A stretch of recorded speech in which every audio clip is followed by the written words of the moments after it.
Morning YouTube, it's Donk here, and today I'm going to show you the DX Kabuto Zecter from Kamen Rider Kabuto. From 2006, I got this piece of merchandise about a year ago. Today I'm going to tell you all about it. So first of all, let's start with the size, like we always do. This seems to me very screen accurate in terms of size. It's one of those nice, rare toys where you don't have to wonder if they're going to come out with a complete selection, because what you get with the Deluxe is already pretty close to 1-to-1 scale.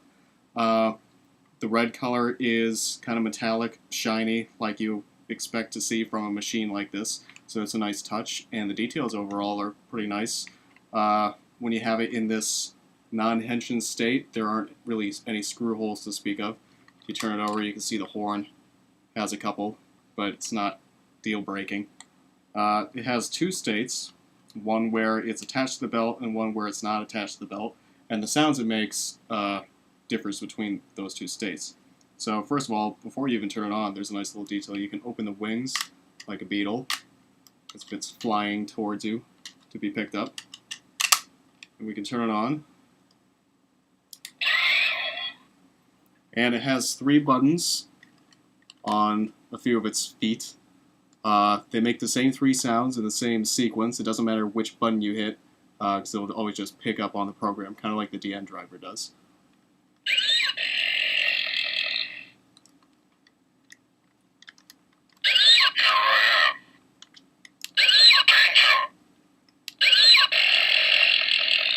Just some kind of flying sounds. Kind of a nice little Easter egg is if you try to flip the horn over like you would with cast off, it gives an error message, like the system's not designed to do that. It says mistake. So here's the belt. The belt itself is alright in terms of details. The buckle is very nice in terms of details. You can see already, even though this is something that you wouldn't see a whole lot because you'd have the Zecter attached almost all the time, they really went all out with the details. The rest is just, you know, like matte, plain gray. You can spray paint that chrome and it'd probably look pretty nice. I haven't had the time to do that.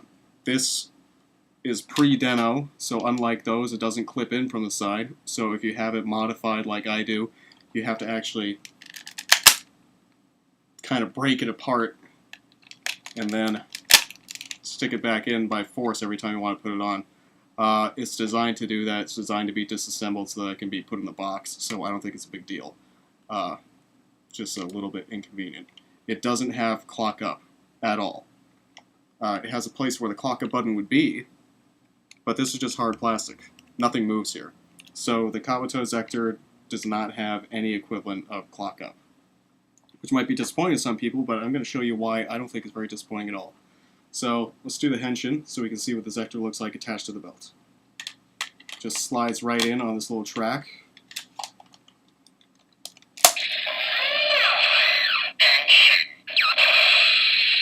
You already have a screen-accurate henshin sound. While it's in put-on state, the 3 buttons will just kind of lock out the other functions. They don't do anything.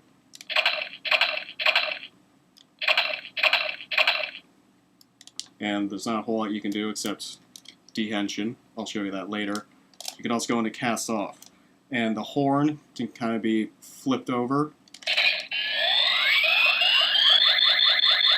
It'll stay in that place until you pull it all the way.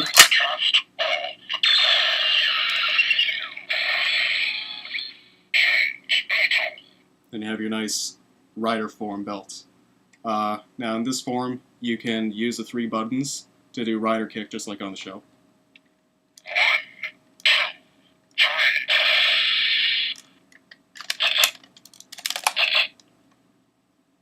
It'll kind of still stay charged up until you... Now, what I really like about this is it's spring-loaded, so just like what I like about the DN driver, the Decade driver, they got little bits that make it feel like the kind of machine that the people on the show would be using, so especially this horn. And what I just showed you is put on, which I think is great that they added to this belt, because what was that used? It was used once in the show. They talked about it twice. So who would notice if it wasn't on the belt? But they went and did it anyway. What I really like about this belt what I think makes it extraordinary is that it does so many functions like the ones I just showed you, but it does them all very well. And that's why I never really think about the fact that it doesn't have clock up. You can also go ahead and unhinge it. And there you go. It's very well built. It's very, the main component is very nice looking. It's very screen accurate. The sounds are screen accurate, and it has a lot of sounds to go with.